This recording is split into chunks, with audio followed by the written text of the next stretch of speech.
Le 15 octobre 1944, un commandant de sous-marin japonais relève son périscope à travers les eaux cristallines du Lithi. Et ce qu'il voit hantera l'état-major général de la marine du Japon impérial pendant des mois. À travers cette lentille étroite, le capitaine de corvette Yukio compte non pas des navires de guerre, mais quelque chose qui défie toutes les lois de la guerre navale qu'il a jamais apprises. Des structures flottantes massives, de la vapeur s'élevant des opérations de soudage, des grues déplaçant des équipements qui pèsent de plus lourd que des avions de chasse. Le porte-avions USS Franklin repose dans l'un de ces monstres métalliques. Son pont d'envol grouille de plus d'1 millier d'ouvriers. Mais voici la partie qui glace le sang de Sato. Ce porte-avions était censé être hors de la guerre. Les services de renseignement japonais avaient ainsi confirmé des dommages catastrophiques il y a seulement 3 semaines. Pourtant, il est là, en cours de reconstruction. Pas à San Francisco, pas à Pearl Harbor, mais ici même, à 3000 miles du chantier naval américain le plus proche. Cette nuit-là, Sato envoie un message codé qui choquera Tokyo. L'ennemi possède des usines flottantes capables de reconstruire des porte-avions majeurs. Ce que Sato avait été témoin deviendrait l'un des secrets les plus décisifs et les moins compris de la Seconde Guerre mondiale. Les Américains avaient trouvé comment amener Detroit et Pittsburgh sur les lignes de front. Ils avaient construit des ateliers d'usinage flottants. Et au moment où le Japon a compris ce à quoi il était confronté, il était déjà trop tard. Si vous aviez dit à l'amiral Osami Nagano au début de 1941 que le Japon perdrait la guerre du Pacifique à cause de navires de réparation, il vous aurait ri au nez. Les mathématiques semblaient être parfaites. Ces officiers de renseignement avaient étudié chaque chantier naval américain sur la côte pacifique. Mare Island en Californie pouvait gérer 2 porte-avions pour des réparations majeures. Puget Sound à Washington pouvait en gérer 3. Pearl Harbor, l'installation la plus proche de toute zone de combat potentielle, pouvait entretenir 4 porte-avions au maximum, si poussés aux limites absolues. Le commandant Minoru Ganda, le brillant architecte de l'attaque de Pearl Harbor, avait calculé quelque chose de beau dans sa simplicité. Si les forces japonaises pouvaient endommager 6 à 8 porte-avions américains la première année de guerre, les goulots d'étranglement de réparation paralyseraient l'aviation navale américaine pendant 12 à 18 mois. L'océan Pacifique lui-même deviendrait l'allié du Japon. Un porte-avions endommagé devrait naviguer 3000 miles jusqu'à la côte ouest. Ce voyage à lui seul prenait 2 semaines, puis les réparations, puis l'entraînement de l'équipage, puis le voyage de retour. 4 à 6 mois minimum pour tout dommage sérieux. L'amiral Isoroku Yamamoto lui-même avait approuvé ces calculs. Son chef d'état-major avait présenté des graphiques détaillés montrant les limitations industrielles américaines. Oui, l'Amérique pouvait construire des porte-avions plus rapidement que le Japon, tout le monde le savait. Mais les opérations de porte-avions exigeaient plus que des coques et des moteurs. Elles exigeaient des ateliers d'usinage spécialisés. Un outillage de précision mesuré au millième de pouce. Des techniciens qualifiés qui s'étaient entraînés pendant des années. Ces choses n'existaient que dans les chantiers navals établis. On ne pouvait pas simplement les emballer sur un navire et les faire naviguer à travers l'océan. Ce serait insensé, ce serait impossible. Les Japonais étaient sur le point d'apprendre une leçon très douloureuse sur la créativité industrielle américaine. Robert Patterson ne s'attendait jamais à entrer dans l'histoire. En 1938, il n'était qu'un autre machiniste à l'usine Ford River Rouge à Détroit, le plus grand complexe industriel du monde. Patterson avait appris son métier à la dure, passant 16 ans à maîtriser l'art du travail des métaux de précision. Il pouvait usiner des pièces avec des tolérances si fines que les cheveux humains semblaient épais en comparaison. Il pouvait couler des engrenages, bobiner des moteurs et fabriquer des composants que les ingénieurs disaient ne pouvoir être construits en dehors d'usines spécialisées. Quand la marine est venue recruter en 1940, Patterson a failli ne pas postuler. Il avait 42 ans avec une femme et 3 enfants. Mais quelque chose dans la fiche de recrutement a attiré son attention. La marine voulait des hommes qui pouvaient construire des choses, pas seulement des marins, des constructeurs. Patterson s'est présenté au chantier naval de Brooklyn en janvier 1941 et a reçu une affectation qui l'a déconcerté. USS Vulcan, un navire de réparation. Patterson s'attendait à un cuirassé, peut-être un porte-avions, quelque chose qui combattrait.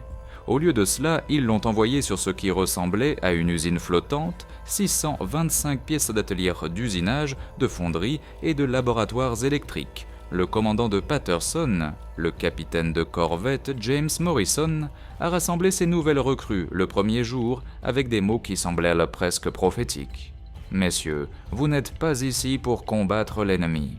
Vous êtes ici pour vous assurer que ceux qui combattent n'aient jamais à s'arrêter. Nous allons être détroits, rendus mobiles.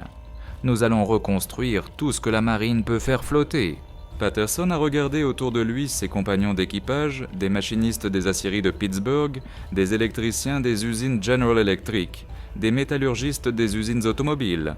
La marine avait rassemblé 1400 des meilleurs artisans industriels d'Amérique sur un seul navire. Ils n'avaient aucune idée qu'ils étaient sur le point de révolutionner la guerre navale.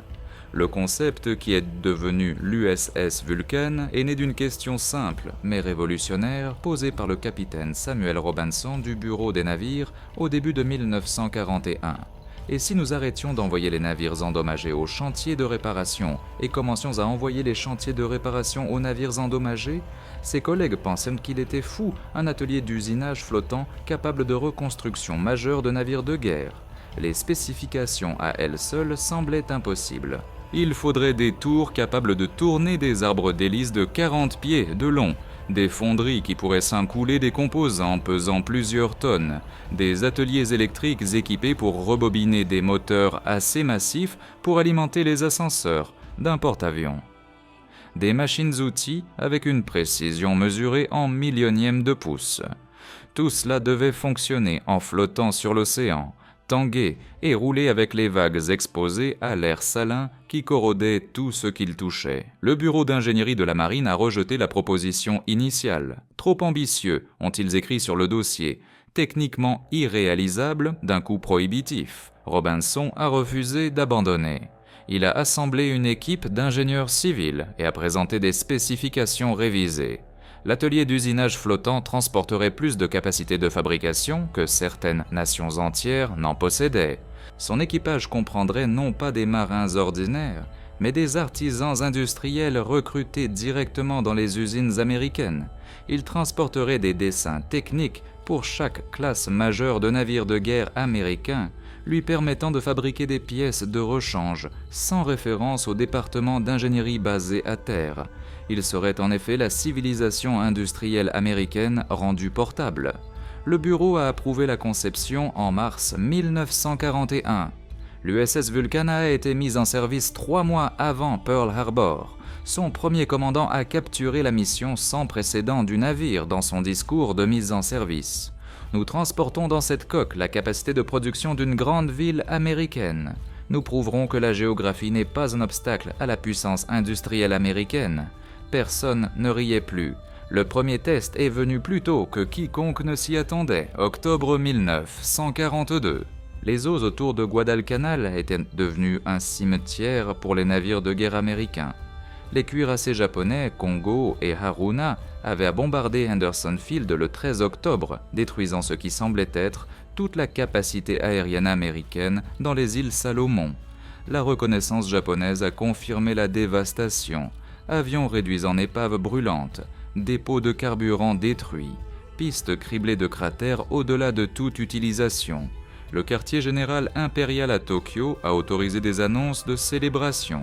La puissance aérienne américaine à Guadalcanal avait été éliminée, puis quelque chose d'impossible s'est produit. 3 jours plus tard, les pilotes japonais ont signalé une activité aérienne américaine massive depuis ce même terrain. Les officiers de renseignement ont rejeté les rapports comme une erreur de pilote. Comment les Américains pourraient-ils reconstruire leur capacité aérienne si rapidement ? Ils n'avaient pas de navire de ravitaillement assez grand, ils n'avaient pas d'installation de réparation assez proche. La réponse flottait au large où l'USS Vulcan avait jeté l'ancre seulement 12 heures après le bombardement.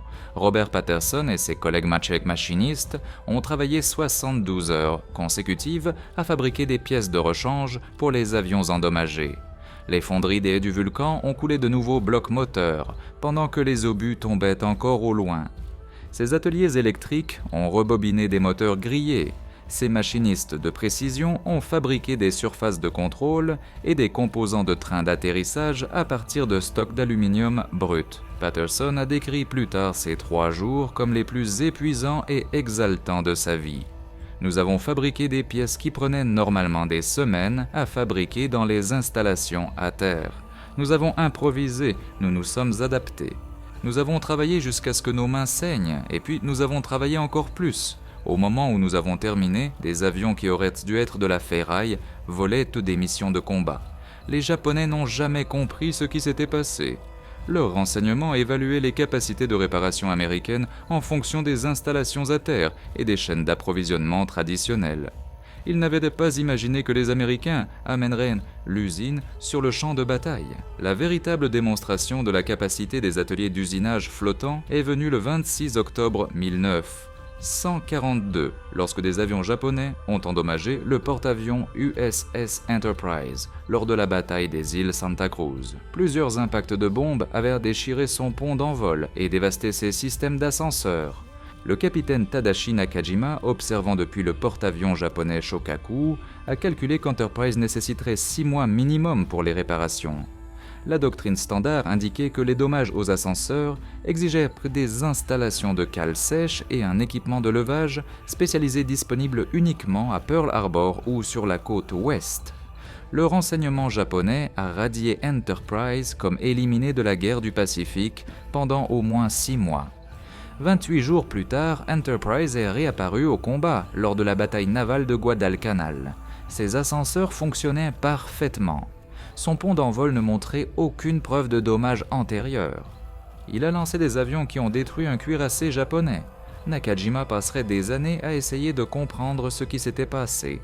La transformation s'était produite à Nouméa, où l'USS Vulcan a effectué ce qui équivalait à une reconstruction complète des sections endommagées d'Enterprise. Patterson a personnellement supervisé les réparations des ascenseurs. Nous avons essentiellement construit un nouveau système d'ascenseurs à partir d'acier brut, coulé les engrenages, usiné les unités de réduction, bobiné les moteurs. Tout sauf la structure de base a été fabriqué à bord du Vulcan en utilisant des outils et de l'équipement que nous transportions avec nous. Enterprise est sorti de ses 28 jours, non seulement réparé, mais amélioré. Son radar avait été mis à niveau, ses systèmes anti-aériens améliorés. Les dommages étaient devenus une opportunité. Le renseignement naval japonais a commencé à recevoir des rapports qui remettaient en question leur compréhension fondamentale des capacités américaines.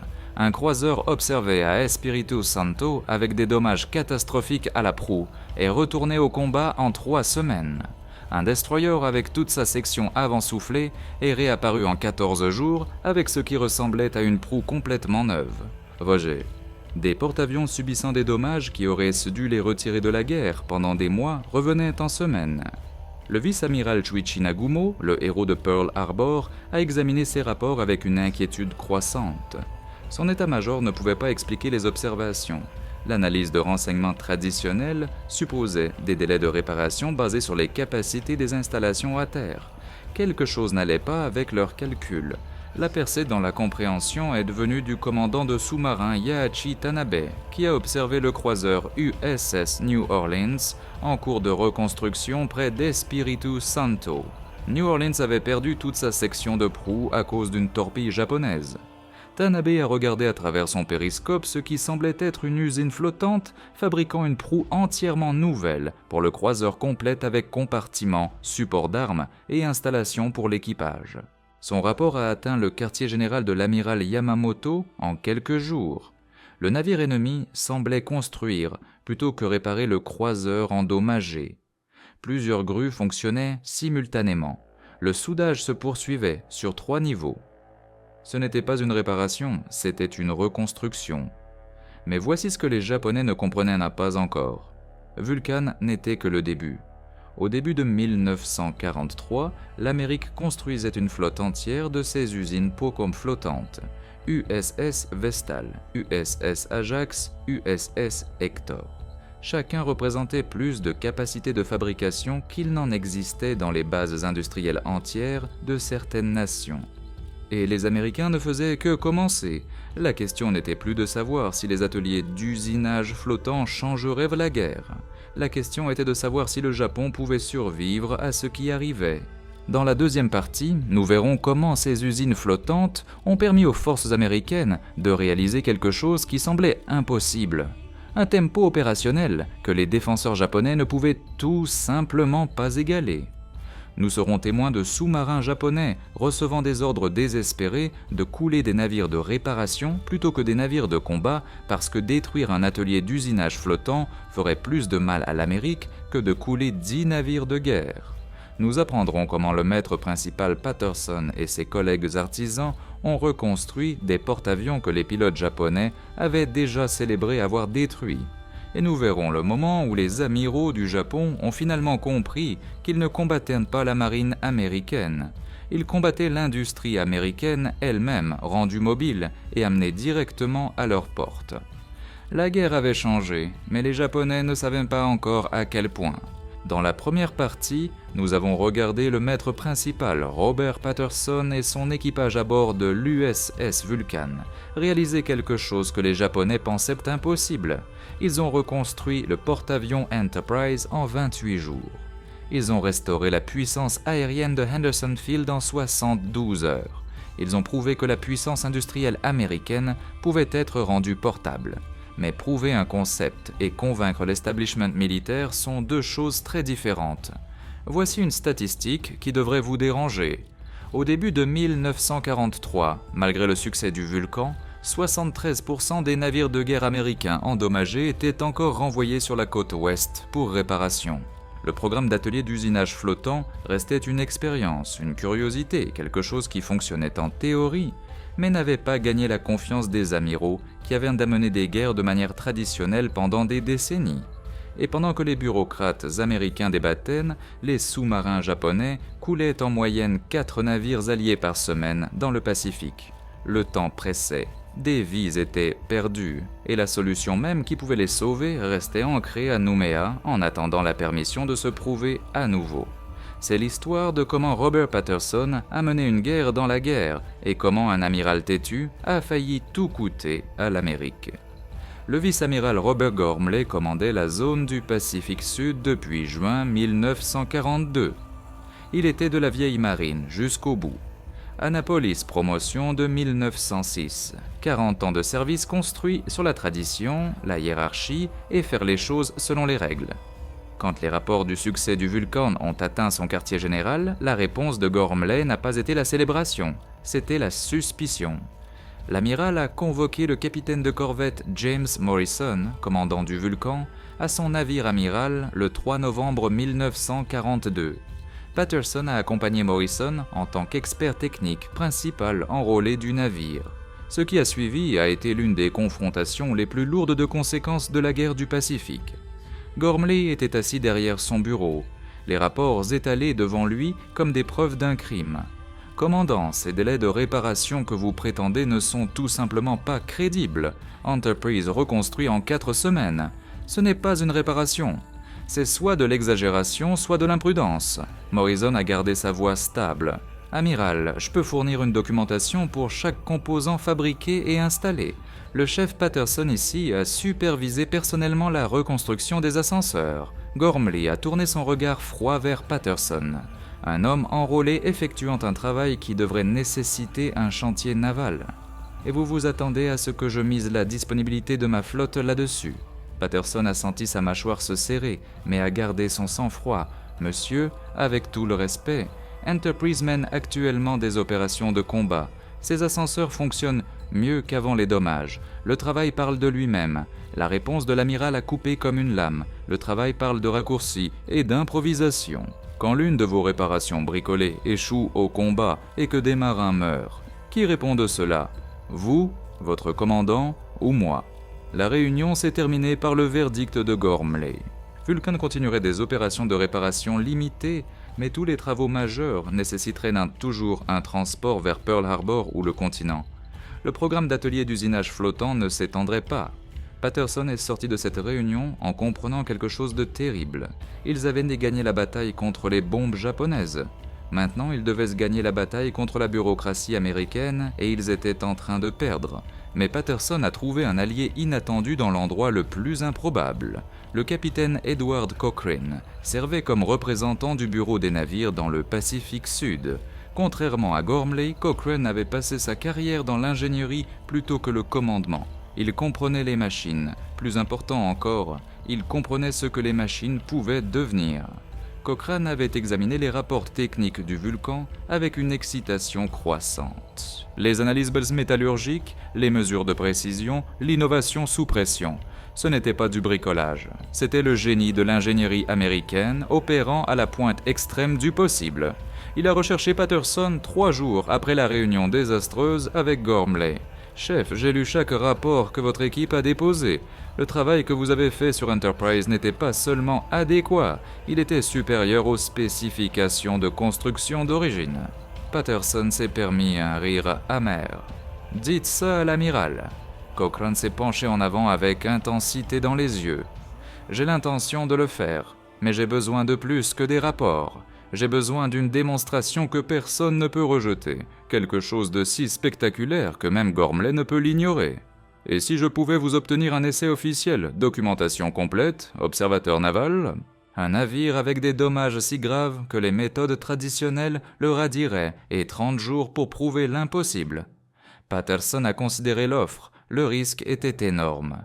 Échouer publiquement, et le programme d'atelier d'usinage flottant serait enterré pour toujours. Mais réussir, et il pourrait changer la guerre. « Quel navire ?» demanda Patterson. Cochrane a souri sinistrement. « USS Minneapolis.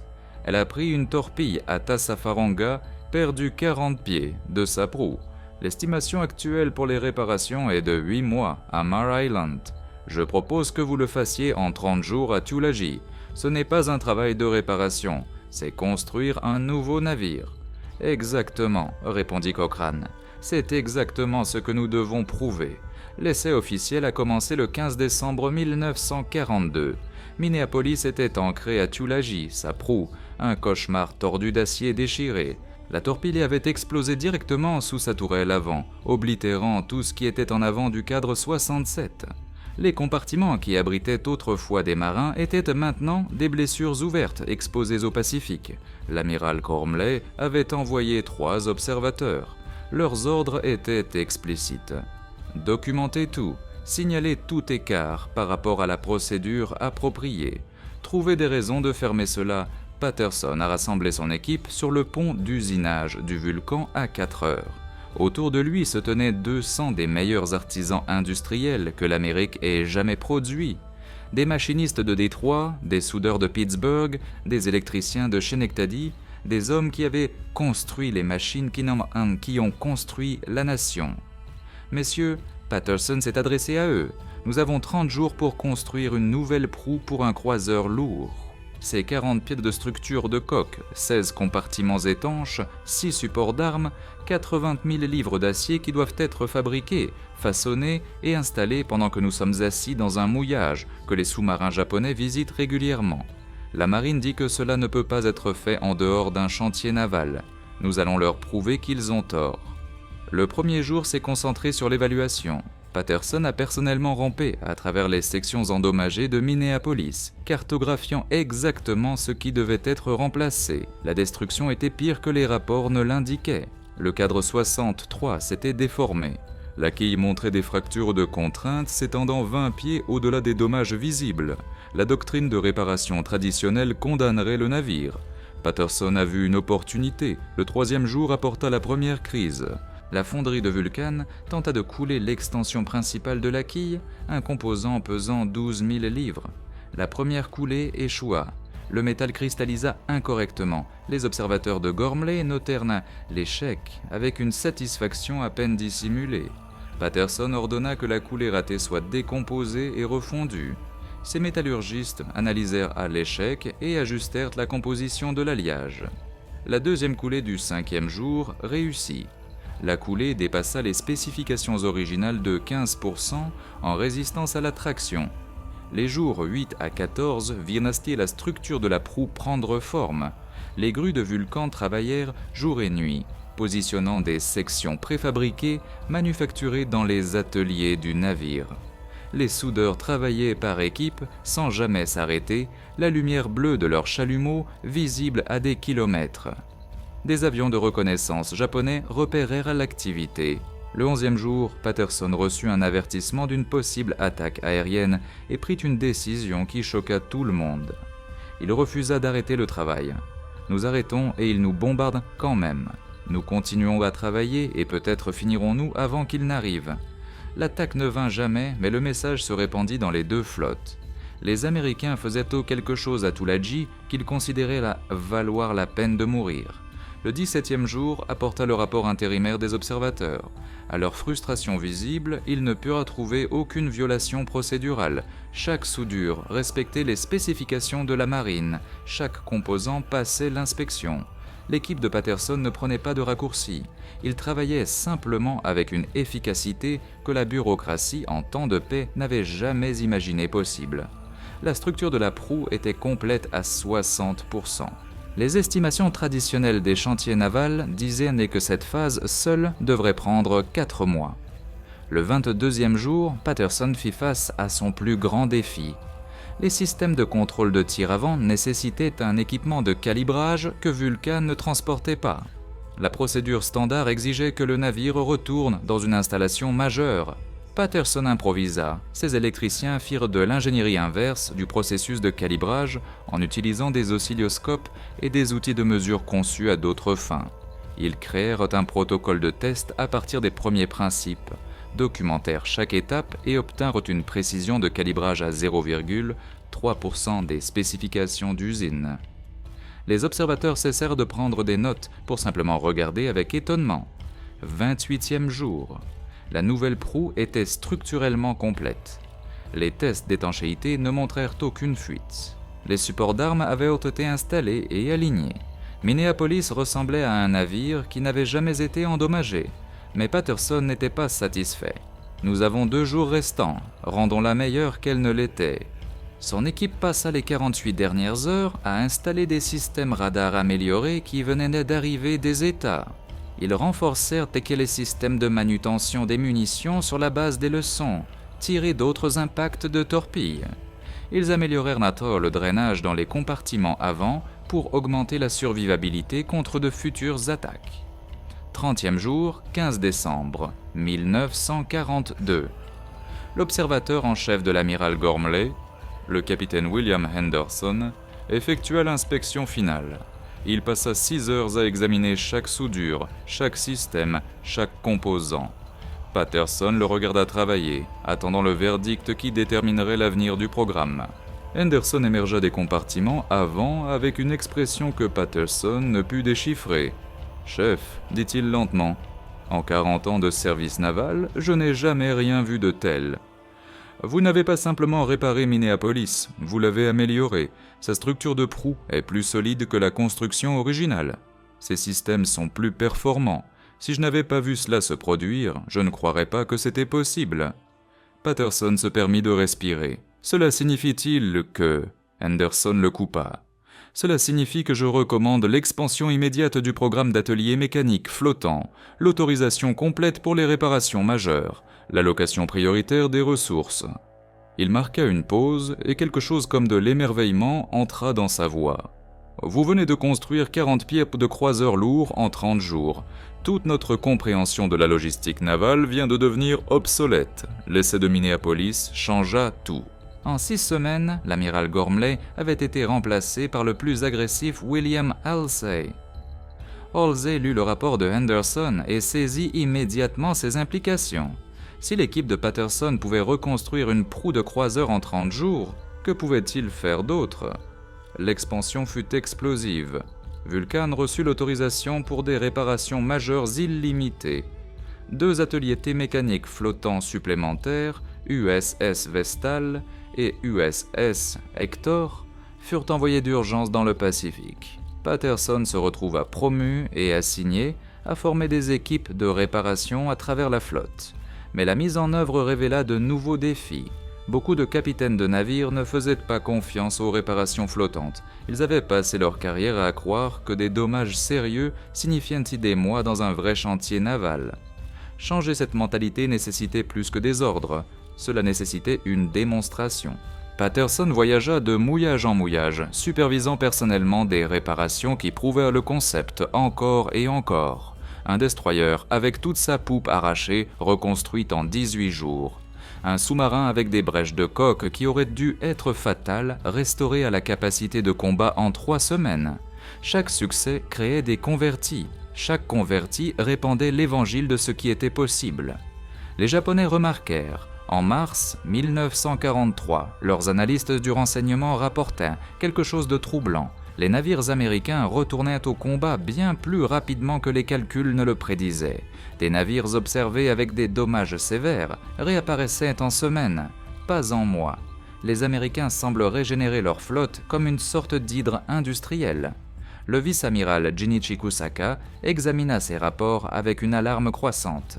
Notre modèle stratégique entier supposait des cycles de réparation de 6 mois pour les dommages majeurs. Si les Américains ont réduit cela à 1 mois ou moins, nos calculs d'attrition sont sans valeur. Nous ne pouvons pas couler les navires plus vite qu'ils ne peuvent les réparer. Il avait raison, les mathématiques de la guerre du Pacifique avaient fondamentalement changé. Mais le Japon n'avait pas encore compris toute l'étendue de ce à quoi il faisait face. Patterson et ses ateliers mécaniques flottants ne faisaient que commencer. La vraie révolution était sur le point de débuter. C'est ici que notre histoire prend un tournant plus sombre. Le succès apporta l'attention et l'attention apporta des ennemis, tant étrangers que domestiques. En avril 1943, un commandant de sous-marin japonais capturé révéla sous interrogatoire que le quartier général de la marine impériale avait émis de nouveaux ordres prioritaires. Les navires de réparation flottants devaient être ciblés avant les navires de combat. Le raisonnement était froidement logique. Détruire un navire de réparation éliminait des capacités équivalentes à couler plusieurs navires de guerre. Les ateliers mécaniques flottants américains étaient devenus les cibles stratégiquement les plus précieuses du Pacifique. Patterson reçut ce renseignement avec une compréhension sinistre. Nous avons prouvé notre valeur si complètement que maintenant, ils veulent nous tuer plus qu'ils ne veulent tuer des cuirassés. Mais il y avait une autre menace que Patterson ne vit pas venir. Quelqu'un alimentait le Japon en informations. Des rapports détaillés sur les positions et capacités des ateliers mécaniques flottants atteignaient Tokyo par des canaux que le renseignement naval ne pouvait identifier. Un espion opérait quelque part dans la chaîne de commandement de la flotte de réparation et il était très bon dans son travail. Dans la 3e partie, nous verrons les Japonais lancer leur effort le plus déterminé pour détruire la capacité d'ateliers mécaniques flottants américaines. Nous regarderons Patterson et ses équipages se battre pour survivre contre des meutes de loups sous-marins et des attaques kamikazes, ciblant spécifiquement les navires de réparation. Nous découvrirons l'identité de l'espion qui faillit tout trahir. Et nous serons témoins du moment où les ateliers mécaniques flottants firent face à leur test ultime. Un défi si sévère que même Patterson douta qu'il puisse survivre. Les chasseurs étaient devenus les chassés, et la guerre dans la guerre était sur le point de devenir mortelle. Rappelons-nous comment nous sommes arrivés ici. Un machiniste de Détroit nommé Robert Patterson prouva que la puissance industrielle américaine pouvait être rendue portable. Son atelier mécanique flottant, USS Vulcan, reconstruisit le porte-avions Enterprise en 28 jours. Son équipe construisit une nouvelle proue pour le croiseur Minneapolis en 30 jours pile. Contre la résistance bureaucratique et le scepticisme militaire, Patterson démontra que les navires de guerre endommagés pouvaient retourner au combat en semaines plutôt qu'en mois. La marine étendit le programme. 3 ateliers mécaniques flottants supplémentaires furent déployés dans le Pacifique. Le Japon remarqua. Et maintenant Tokyo avait émis des ordres qui changeaient tout. Les navires de réparation flottants devinrent des cibles prioritaires, au-dessus des cuirassés, au-dessus des porte-avions, au-dessus de tout le reste dans la flotte américaine. Les sous-marins japonais reçurent des instructions spécifiques. Trouvez les usines flottantes, coulez-les à tout prix. En avril 1943, le renseignement américain intercepta une transmission qui glaça Patterson jusqu'au cœur. Position des navires de réparation ennemis confirmée. Force d'attaque en cours d'assemblage. Les chasseurs étaient devenus les chassés, et quelque part dans la structure de commandement américaine, un espion alimentait Tokyo en informations directement. L'amiral Mineichi Koga avait remplacé Yamamoto comme commandant de la flotte combinée après la mort de Yamamoto en avril 1943. Contrairement à son prédécesseur, Koga était un planificateur méthodique qui croyait au ciblage des vulnérabilités ennemies plutôt qu'à la recherche d'une bataille décisive. Quand les rapports de renseignement sur les ateliers mécaniques d'un flottant américain atteignirent à de son quartier général, Koga reconnut immédiatement leur signification stratégique. Il convoqua son commandant de sous-marin, le vice-amiral Takeo Takagi, pour une conférence urgente. Takagi, ses navires de réparation sont plus dangereux que les porte-avions. Un porte-avions peut lancer peut-être 60 avions, mais un navire de réparation peut restaurer 10 porte-avions à la capacité de combat, détruire leur flotte de réparation et nous détruisons toute leur opération du Pacifique. Takagi étudia les photographies de renseignement avec une appréciation croissante du défi. Ces navires opèrent dans des mouillages protégés, amiral, écrans de destroyers lourds, patrouilles aériennes constantes. Les approcher coûtera des sous-marins. La réponse de Koga fut froide et absolue. Alors nous dépenserons des sous-marins, assignez vos meilleurs commandants. Je veux ces usines flottantes au fond de l'océan. La réponse japonaise fut sans précédent dans sa concentration et sa férocité. 6 sous-marins de l'escadron d'élite de sous-marins premiers reçurent l'ordre de pénétrer les mouillages américains, ciblant spécifiquement les navires de réparation. Ce n'étaient pas des sous-marins ordinaires. Ils transportaient les meilleurs commandants du Japon, des hommes qui avaient découlé la navigation alliée à travers le Pacifique. Leur nouvelle mission était singulière. Trouver et détruisez les ateliers mécaniques photoniques flottants ou mourrez en essayant. La première attaque vint le 3 mai 1943. Le sous-marin Iplin 19 pénétra l'écran défensif à Espiritu Santo et lança 4 torpilles sur USS Vestal. 3 manquèrent. Une frappa une barge de carburant amarrée à côté, créant une explosion massive qui tua 23 marins, mais laissa Vestal indemne. La deuxième attaque du 17 mai faillit réussir. I-26 pénétra le mouillage de Tulagi de nuit et obtint une solution de tir sur USS Vulcan elle-même. Patterson était à bord supervisant les réparations sur le destroyer USS Ironward. La torpille passa 18 pieds sous la coque de Vulcan. Une défaillance du détonateur magnétique sauva 700 vies américaines. La détermination japonaise s'intensifia. En juin 1943, les attaques de sous-marins sur les mouillages américains avaient augmenté de 400% par rapport à l'année précédente. La plupart ciblaient les navires de soutien plutôt que les navires de combat. Les mathématiques de la stratégie japonaise avaient fondamentalement changé. Mais la menace externe n'était pas le seul problème de Patterson. Le succès avait créé des complications qui menaçaient le programme entier de l'intérieur. L'expansion rapide des opérations d'ateliers mécaniques flottants révéla des défis de contrôle de qualité que la fabrication en temps de paix n'avait jamais affrontés.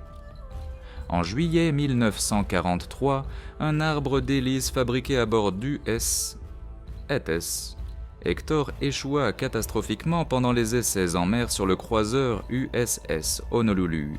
L'arbre avait été coulé en utilisant des procédures qui fonctionnaient parfaitement à bord de Vulcan, mais se révélèrent inadéquates sur l'équipement de fonderie légèrement différent d'Hector. Honolulu retourna au port en boitant avec une salle des machines inondée et 3 marins morts. L'enquête atterrit sur le bureau de Patterson comme une accusation. Le contre-amiral Charles Lockwood, commandant des forces sous-marines du Pacifique, utilisa l'incident pour attaquer tout le concept d'atelier mécanique flottant. J'ai averti que cette approche de cow-boy de la réparation navale tuerait des marins. Maintenant, 3 hommes sont morts parce que nous avons fait confiance à des ouvriers d'usines jouant à la marine au lieu de procédures appropriées de chantier naval. Patterson défendit son programme avec des données. Monsieur, nous avons effectué plus de 200 réparations majeures avec un taux de succès de 97%. Les chantiers navals traditionnels opèrent à 94%. Un échec ne condamne pas le concept entier. Lockwood ne fut pas ému. Un échec est un de trop. Je recommande la suspension de l'autorisation de réparation majeure jusqu'à ce qu'une supervision appropriée puisse être établie. Le débat escalada jusqu'à l'amiral Chester Nimitz lui-même. Pendant 3 semaines, le programme d'ateliers mécaniques flottants resta suspendu dans les limbes bureaucratiques, tandis que les sous-marins japonais continuaient leurs attaques et que les navires américains endommagés attendaient des vétas de réparation qui ne venaient pas. Patterson regarda impuissant alors que des navires qui auraient pas pu être restaurés en jour étaient au lieu de cela envoyés en voyage d'1 mois vers Pearl Harbor. Chaque mile inutile parcourue était du carburant gaspillé, du temps perdu et une opportunité abandonnée. Il décrivit plus tard ces semaines comme les plus sombres de sa guerre. La justification vint par le sang et le feu dans un mouillage appelé Purvis Bay le 7 août 1943. 3 sous-marins japonais avaient pénétré l'écran défensif simultanément dans l'attaque la plus coordonnée de la campagne. I-17, I-25 et I-31 approchèrent de différents vecteurs, chacun portant des ordres de cibler les navires de réparation. Patterson était à bord de Vulcan quand le branle-bas de combat sonna à 3h47. La nuit explosa dans le chaos. I-17 lança en premier 4 torpilles filant vers le ravitailleur de destroyer USS Whitney. 2 frappèrent au but, la poupe de Whitney éclata en flammes, ses ateliers de réparation détruits, 41 marins tués instantanément. Patterson regarda depuis le pont de Vulcan alors que I-25 faisait surface effrontément à 800 yards. Son canon de pont tirait déjà sur le navire de munitions USS Pyro. Si Pyro explosait, chaque navire dans le mouillage mourrait. Patterson prit une décision qui définirait son héritage. Il ordonna à l'équipage de Vulcan de prendre les postes de combat et prit personnellement le commandement du support de canon de 5 pouces avant. Les navires de réparation portaient un armement défensif, mais on ne s'attendait jamais à ce qu'ils combattent. Patterson ne se souciait pas des attentes. La première salve de Vulcan manqua, la deuxième encadra la tour de commandement d'I-25, la troisième frappa la coque sous pression du sous-marin directement sous la ligne de flottaison. I-25 commença à s'enfoncer immédiatement, son équipage abandonnant le navire dans des eaux couvertes d'huile. Mais I-31 avait obtenu une position de tir sur Vulcan elle-même. Patterson vit les sillages de torpilles approcher, 4 lignes blanches de mort coupant à travers l'eau sombre. Il avait peut-être 8 secondes à vivre. Le destroyer USS Radford apparut de nulle part, son capitaine ayant ignoré les ordres de protéger l'entrée du mouillage. Radford interposa sa coque entre les torpilles et Vulcan. 2 torpilles frappèrent Radford au milieu du navire. Il se brisa en 2 et coula en 90 secondes. 112 marins moururent pour que Vulcan puisse survivre. Patterson regarda Radford couler. Des hommes avec qui il avait partagé des repas disparurent sous l'huile en flammes. Le prix de son programme venait d'être payé en sang. Mais la bataille n'était pas finie. I-17, ayant estropié Whitney, tournait pour une autre course d'attaque. Les équipes de canons de Patterson avaient trouvé leur rythme maintenant. Les canons de 5 pouces de Vulcan tirèrent avec une précision désespérée, rejoints par les armes de chaque navire dans le mouillage. I-17 prit 7 coups en 40 secondes. Sa tour de commandement fracassée, sa coque rompue, il plongea et ne refit jamais surface. L'aube révéla le coup. Whitney brûlant mais récupérable. Radford disparut avec la plupart de son équipage. 173 Américains morts, mais aussi 2 sous-marins japonais détruits et un 3e endommagé au-delà de toute réparation. Plus important encore, Vulcan et les autres ateliers mécaniques flottants avaient survécu. Patterson enterra ses morts et retourna au travail. En 72 heures, ses équipes avaient stabilisé les dommages de Whitney et commencé les réparations sur 3 destroyers endommagés dans l'attaque. Les Japonais avaient lancé leurs meilleurs sous-marins contre les ateliers mécaniques flottants et avaient échoué. Quand l'amiral Nimitz reçut le rapport après action, il prit sa décision. Le programme d'ateliers mécaniques flottants reçut une autorisation illimitée. Patterson fut promu officier breveté. Le débat sur la suspension se termina définitivement. L'impact se répercuta à travers le Pacifique avec une vitesse stupéfiante. Avant Purvis Bay, les ateliers tours mécaniques volottéens des flottants avaient été une expérience tolérée, mais pas de confiance. Après Purvis Bay, ils devinrent une infrastructure essentielle pour chaque opération majeure. Les chiffres racontaient l'histoire de la transformation. Dans les 6 mois avant l'autorisation complète, les navires américains passaient en moyenne 94 jours hors combat pour des réparations majeures. Dans les 6 mois après, cette moyenne chuta à 23 jours, une réduction de 75%. La disponibilité opérationnelle de la flotte du Pacifique augmenta de 40% sans ajouter un seul nouveau navire. Le renseignement naval japonais suivit ces changements avec un désespoir croissant. L'amiral Koga reçut des rapports mensuels montrant les navires américains retournant au combat plus vite que ses forces ne pouvaient les endommager. Les mathématiques qui avaient autrefois favorisé le Japon travaillaient maintenant de manière dévastatrice contre lui. Un porte-avions américain endommagé signifiait 3 semaines de réparation. Un porte-avions japonais endommagé signifiait 6 mois minimum, en supposant que le navire survive au voyage de retour à travers des eaux infestées de sous-marins.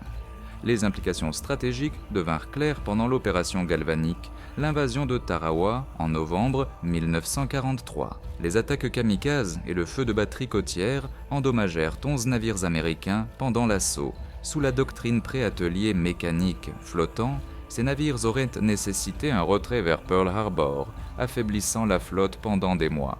Au lieu de cela, USS Vulcan et USS Vestal établirent des opérations de réparation dans le lagon capturé. Les destroyers endommagés furent restaurés à la capacité de combat en jour. Le croiseur USS Indianapolis, touché par un obus de batterie côtière qui pénétra sa salle des machines, retourna à l'action en 11 jours plutôt que les 4 mois projetés.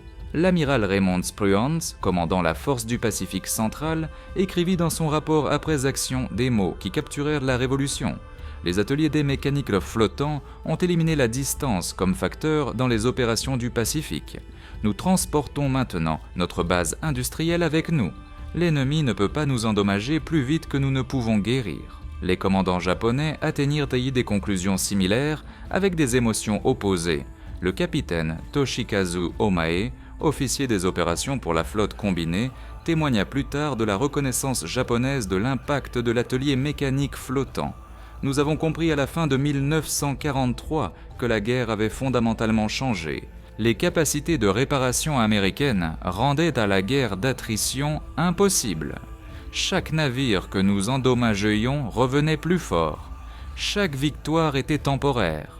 Nous combattions non pas une marine, mais une civilisation industrielle qui s'était rendue mobile. Le succès du programme apporta une reconnaissance que Patterson n'avait jamais recherchée. Il reçut la Navy Cross pour ses actions à Purvis Bay. Plus importante encore, ces méthodes devinrent doctrine. Des programmes de formation établis à Pearl Harbor enseignèrent les techniques d'ateliers mécaniques flottant à des milliers de marins. Les artisans industriels qui avaient semblé être des bizarreries en 1941 étaient maintenant reconnus comme des guerriers essentiels. Mais voici la partie de l'histoire qui resta classifiée jusqu'en 1978. L'espion ne fut jamais attrapé. Quelqu'un dans la structure de commandement américaine avait alimenté le renseignement japonais en informations détaillées sur les positions et capacités des ateliers mécaniques flottants tout au long de 1943. Les attaques à Purvis Bay n'étaient pas aléatoires. Elles étaient précisément ciblées en utilisant des informations qui ne pouvaient provenir que de l'intérieur de l'établissement naval américain. Patterson le savait. Les officiers du renseignement l'avaient briefé sur la brèche de sécurité après la bataille. Pour le reste de la guerre, il opéra sous la connaissance que sa position, son emploi du temps et les capacités de son navire étaient potentiellement connues de l'ennemi. Il n'a jamais découvert qui les avait trahis. Certains historiens pensent que l'espion a été éliminé par d'autres moyens. D'autres suggèrent qu'il a simplement cessé de transmettre après la baie de Purvis, effrayé par la proximité du succès. La vérité reste enfouie dans des archives classifiées qui ne seront peut-être jamais ouvertes. Voici ce que nous savons. Robert Patterson, un machiniste de Détroit qui ne s'attendait jamais à entrer dans l'histoire, avait transformé la guerre navale pour toujours. Ces ateliers d'usinage flottant allaient en soutenir toutes les opérations majeures du Pacifique, de Tarawa à Okinawa. Ils reconstruiraient des porte-avions que les pilotes japonais célébraient avoir détruits. Ils apporteraient la puissance industrielle américaine au rivage du Japon même. Mais l'homme derrière cette révolution est resté largement inconnu. Tandis que les amiraux recevèrent des médailles et que les généraux écrivaient des mémoires, Patterson retournait à son atelier et continuait à construire. Son nom n'apparaît dans aucun livre d'histoire, son visage n'orne aucun monument. La plus grande innovation en matière de logistique de la guerre du Pacifique a été créée par un homme que le monde a oublié. Dans la 4e partie, nous découvrirons ce qui est arrivé à Robert Patterson après la guerre. Nous assisterons au défi final et le plus grand de l'atelier d'usinage flottant, la reconstruction de porte-avions endommagés au-delà de tout espoir raisonnable de survie. Nous apprendrons comment les méthodes de Patterson ont influencé les opérations navales pendant des décennies après la victoire. Et nous comprendrons pourquoi cette histoire peut être le récit, non raconté le plus important de la Seconde Guerre mondiale, est resté caché si longtemps. La guerre se terminait, mais l'héritage de Patterson ne faisait que commencer. Nous avons parcouru un voyage extraordinaire ensemble. Un machiniste de Détroit nommé Robert Patterson a pris une idée que les amiraux qualifiaient d'impossible et leur a donné catastrophiquement tort. Il a reconstruit le porte-avions Enterprise en 28 jours. Il a construit une nouvelle proue pour le croiseur Minneapolis en 30 jours. Il a survécu aux attaques de sous-marins qui ont tué 173 de ses camarades marins à la baie de Purvis. Ces ateliers d'usinage flottants ont réduit les délais de réparation américains de 75% et augmenté la disponibilité opérationnelle de la flotte du Pacifique de 40%. En 1945, 7 ateliers d'usinage flottants majeurs soutenaient chaque opération américaine de Tarawa à Okinawa, effectuant plus de 3000 réparations majeures que la doctrine traditionnelle disait ne pouvoir se faire que dans les chantiers navals continentaux. Robert Patterson a changé la guerre navale pour toujours. Mais voici la question à laquelle nous n'avons pas répondu. Qu'est-il arrivé à l'homme lui-même ? Qu'est devenu le machiniste qui a amené Détroit dans le Pacifique ? Cette histoire a un dernier chapitre que presque personne ne connaît. Parce que le succès, comme Patterson allait le découvrir, vient parfois avec un prix qu'aucune médaille ne peut rembourser. La guerre s'est terminée le 2 septembre 1945, avec la reddition formelle du Japon à bord de l'USS Missouri dans la baie de Tokyo. Patterson n'était pas présent pour la cérémonie. Il était à 300 mètres de là, à bord de l'USS Prometheus, supervisant les réparations du porte-avions USS Bunker Hill. Même pendant que les amiraux posaient pour des photographies et que les généraux signaient des documents, Patterson travaillait. C'était qui il était ? Un constructeur, pas un politicien, pas un chercheur de gloire, juste un homme qui réparait les choses. La marine a offert à Patterson une commission après la guerre. Il voulait faire de lui un capitaine de corvette, lui donner un bureau à Washington, le laisser aider à concevoir la prochaine génération de navires de réparation. Patterson a refusé. Il avait 51 ans. Il avait passé 4 ans à regarder de jeunes hommes mourir. Il voulait rentrer chez lui. Il est retourné à Detroit en novembre 1945 avec une Navy Cross, une Bronze Star, 3 rubans de campagne et des souvenirs qui ne le quitteraient jamais. La Ford Motor Company lui a offert son ancien emploi à l'usine de River Rouge. Patterson a accepté. Pendant les 12 années suivantes, il a travaillé sur les mêmes machines qu'il avait utilisées avant la guerre, comme si rien n'avait changé. Ses voisins le connaissaient comme un homme tranquille qui gardait sa pelouse soignée et allait à l'église le dimanche. Peu savaient ce qu'il avait accompli. Patterson n'a jamais parlé de la guerre. Quand ses petits-enfants lui posaient des questions sur ses médailles, il disait simplement qu'il avait eu de la chance de servir avec de bons hommes, de la chance de rentrer chez lui. Les cauchemars racontaient une histoire différente. Martha, l'épouse de Patterson, a révélé plus tard qu'il se réveillait en hurlant au moins une fois par mois pour le reste de sa vie.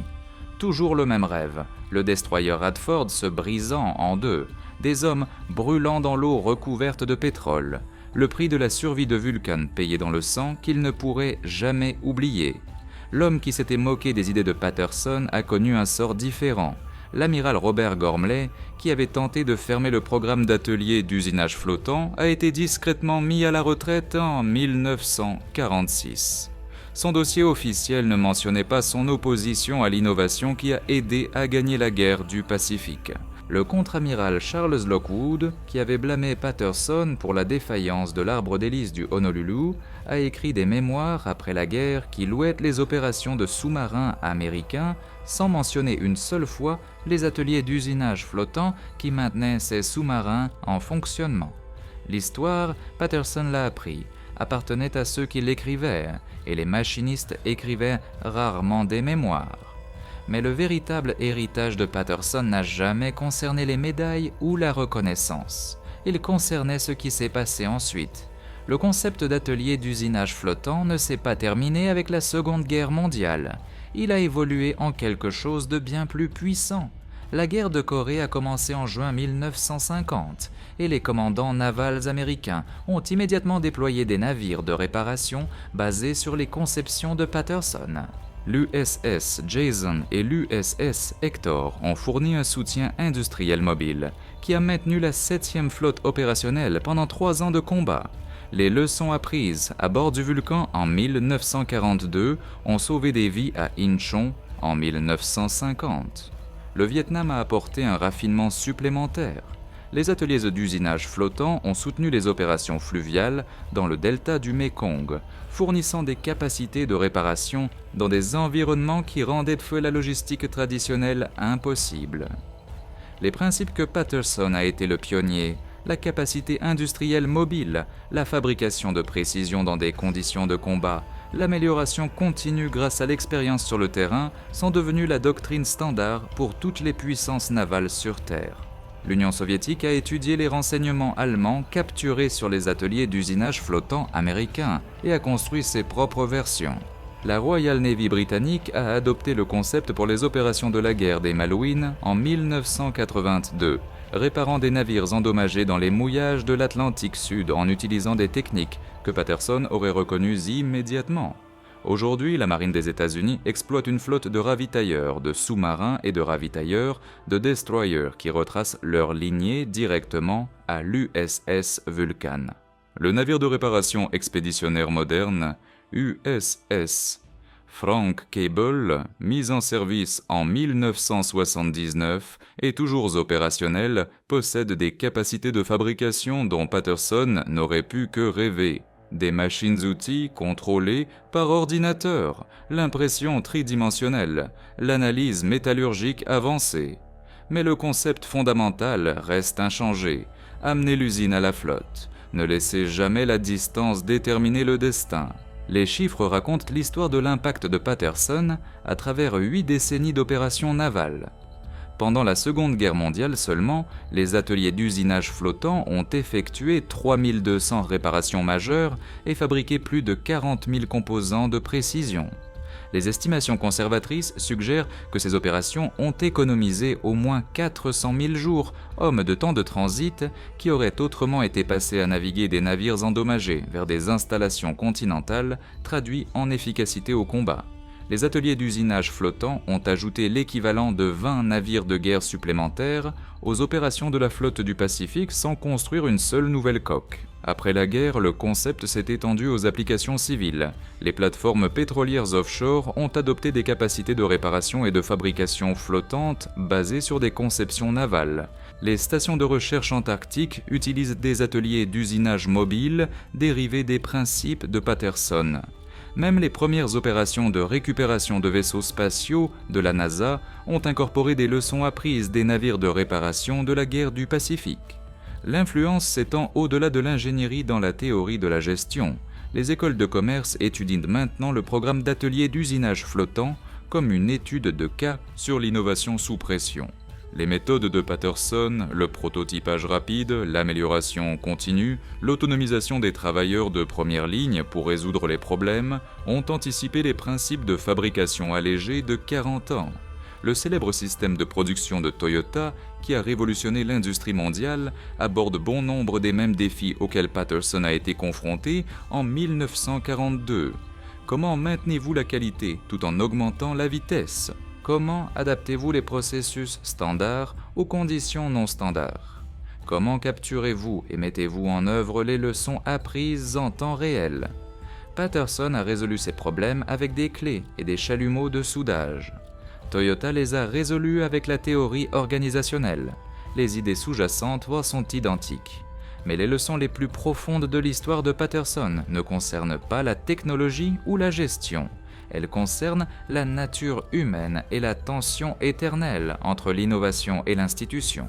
Chaque organisation, militaire ou civile, développe des procédures qui deviennent une doctrine qui devient un dogme. La façon dont nous avons toujours fait les choses acquiert un poids qui fait que le changement semble non seulement difficile, mais dangereux. Patterson a fait face à ce poids en 1942, lorsque l'amiral Gormley a rejeté les capacités des ateliers d'usinage flottants comme une approche de cow-boy de la réparation navale. Il y a fait face à nouveau lorsque le contre-amiral Lockwood a blâmé son programme pour une défaillance d'arbre d'hélice qui a tué 3 marins. Le système immunitaire institutionnel attaque l'innovation comme les systèmes immunitaires biologiques attaquent les corps étrangers. Parfois, cette protection est nécessaire. Toutes les nouvelles idées ne sont pas bonnes, mais parfois la réponse immunitaire tue le patient en même temps que la maladie. Qu'est-ce qui rendait Patterson différent ? Il possédait 3 qualités que l'histoire suggère être essentielles pour une innovation réussie.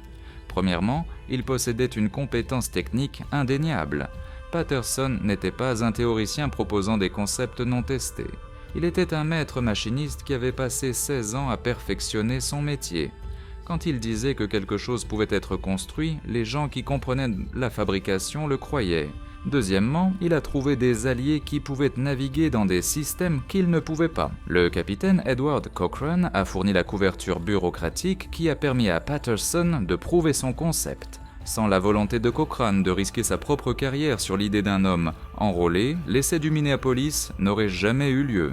Troisièmement, et le plus important, Patterson était prêt à échouer publiquement. La reconstruction du Minneapolis n'était pas une expérience secrète. C'était un essai documenté avec des observateurs hostiles cherchant des raisons de le fermer. Patterson a tout misé sur une démonstration parce qu'il comprenait que la résistance institutionnelle ne peut pas être surmontée avec des arguments. Elle ne peut être surmontée qu'avec des résultats. Ces schémas se répètent tout au long de l'histoire militaire. Le char a été développé par des officiers subalternes, malgré les objections de généraux de cavalerie qui le voyaient comme une mode passagère. Le radar a été défendu par des scientifiques que les dirigeants militaires considéraient comme des rêveurs impraticables. Les porte-avions eux-mêmes ont été opposés par des amiraux de cuirassés qui ne pouvaient pas imaginer la guerre sans gros canons. Dans chaque cas, l'innovation a réussi non pas parce que les institutions l'ont accueillie, mais parce que des individus ont risqué leur carrière pour prouver ce que d'autres disaient impossible. Et maintenant, nous arrivons aux détails que la plupart des histoires omettent. La partie de l'histoire de Patterson qui est restée classifiée jusqu'en 2003 et n'a jamais été largement racontée. Vous vous souvenez de l'espion ? La personne qui a fourni aux renseignements japonais des informations sur les positions des ateliers d'usinage flottants tout au long de 1943. La source n'a jamais été identifiée publiquement, mais des documents déclassifiés de l'Agence de sécurité nationale suggèrent une réponse qui change tout ce que nous pensions savoir. La fuite d'informations ne provenait pas d'un traître, elle provenait des ateliers d'usinage flottants eux-mêmes. Dans leur urgence de coordonner les réparations à travers le Pacifique, Vulcan et ses navires jumeaux ont transmis des rapports détaillés de position et de capacité en utilisant des codes que les cryptanalystes japonais avaient partiellement cassés. L'espion n'était pas une personne. C'était un système de communication que les commandants américains croyaient insécurisé, mais ne l'était pas. Patterson a appris cela après la guerre, lorsque les officiers du renseignement naval l'ont finalement informé des conclusions de l'enquête. Les hommes qui sont morts à la baie de Pervis sont morts non pas à cause de la traîtrise humaine, mais à cause de la confiance excessive institutionnelle dans la sécurité cryptographique américaine. Le même établissement militaire, qui avait douté des innovations de Patterson, avait également échoué à protéger les communications qui révélaient les emplacements de son navire à l'ennemi. Patterson a porté cette connaissance pour le reste de sa vie. Il n'en a jamais parlé publiquement. Il comprenait que révéler la vérité n'accomplirait rien d'autre que rouvrir des blessures que le temps avait partiellement guéries, mais il s'est assuré que quelqu'un savait. En 1962, Patterson a donné une série d'entretiens à des historiens de la marine qui sont restés classifiés pendant 4 décennies. Dans ces entretiens, il a parlé avec une franchise remarquable des échecs ainsi que des succès. Il a décrit la résistance institutionnelle, les défis techniques, le coût en vie, et il a offert un jugement qui sert de dernier mot sur son propre héritage. Nous n'avons pas gagné parce que nous étions plus intelligents que les Japonais, a dit Patterson à ses intervieweurs. Nous n'avons pas gagné parce que nous étions plus braves ou plus déterminés. Nous avons gagné parce que nous étions prêts à essayer des choses qui semblaient impossibles et à continuer d'essayer quand elles échouaient. Les Japonais étaient braves. Ils étaient non pas compétents, mais ils n'étaient pas prêts à remettre en question leurs propres hypothèses. Ils croyaient ce qu'ils croyaient, et quand la réalité leur a donné tort, ils ne pouvaient pas s'adapter. Nous le pouvions, c'était la différence. Robert Patterson est mort le 15 mars 1967 à l'âge de 73 ans. Sa nécrologie dans le Detroit Free Press mentionnait son service dans la marine en une phrase. Il laissait dans le deuil son épouse Martha, 3 enfants et 7 petits-enfants. Il a été enterré dans un petit cimetière à Dearborn, Michigan. Sa pierre tombale indique son nom, ses dates et 2 mots. Vétéran de la marine. Il n'y a pas de monument à Robert Patterson à Washington. Aucun porte-avions ne porte son nom. Aucun jour férié ne commémore sa contribution. Il reste ce qu'il a toujours été, un homme ordinaire qui a fait des choses extraordinaires et qui est ensuite rentré chez lui. Mais considérez ce qu'il a accompli. D'un machiniste avec une idée que les amiraux qualifiaient de femme de folle à une révolution qui a changé la guerre navale pour toujours. Patterson a prouvé que la géographie n'est pas le destin, que les dommages ne sont pas la défaite, que la civilisation industrielle américaine pouvait être rendue portable et projetée à travers le plus grand océan de la Terre. Grâce aux ateliers d'usinage flottant, les porte-avions qui auraient dû être hors de la guerre pendant des mois sont revenus en quelques semaines. Les flottes qui auraient dû battre en retraite ont avancé. Un ennemi qui calculait la victoire sur la base de l'attrition a découvert que vous ne pouvez pas gagner une guerre d'attrition contre une nation qui répare plus vite que vous ne pouvez détruire. Les estimations conservatrices suggèrent que les opérations d'ateliers d'usinage flottant ont raccourci la guerre du Pacifique d'au moins 6 mois. 6 mois de combats qui ne se sont jamais produits, 6 mois de pertes qui n'ont jamais été subies, des dizaines de milliers de vies américaines qui ont été sauvées parce qu'un machiniste de Detroit a refusé d'accepter qu'impossible signifiait impossible. La prochaine fois que quelqu'un vous dit que votre idée est folle, qu'elle ne peut pas être réalisée, que le système ne le permettra jamais, souvenez-vous de Robert Patterson. Souvenez-vous des ateliers d'usinage flottant. Souvenez-vous que chaque innovation qui a changé l'histoire a été autrefois qualifiée d'impossible par des gens qui ne pouvaient rien imaginer de différent de ce qu'ils connaissaient déjà, et ensuite décidez si vous êtes prêt à leur prouver qu'ils ont tort. Si vous connaissez une autre histoire d'innovation oubliée qui a changé l'histoire, partagez-la dans les commentaires. Ce n'est qu'une des centaines d'histoires non racontées de la Seconde Guerre mondiale, des histoires de gens ordinaires qui ont fait des choses impossibles et n'ont jamais été correctement reconnues. Abonnez-vous pour découvrir plus de ces histoires cachées, parce que le passé est plein de géants dont nous n'avons jamais appris les noms et leurs histoires méritent d'être racontées. Robert Patterson nous a montré qu'une personne avec une idée peut changer le monde. La question est de savoir si nous avons le courage d'essayer. C'est son héritage. C'est la leçon des ateliers d'usinage flottant, et c'est pourquoi cette histoire, par-dessus toutes les histoires de généraux et d'amiraux et de batailles célèbres, est celle qui compte le plus parce qu'elle pourrait être votre histoire si vous êtes assez courageux pour essayer.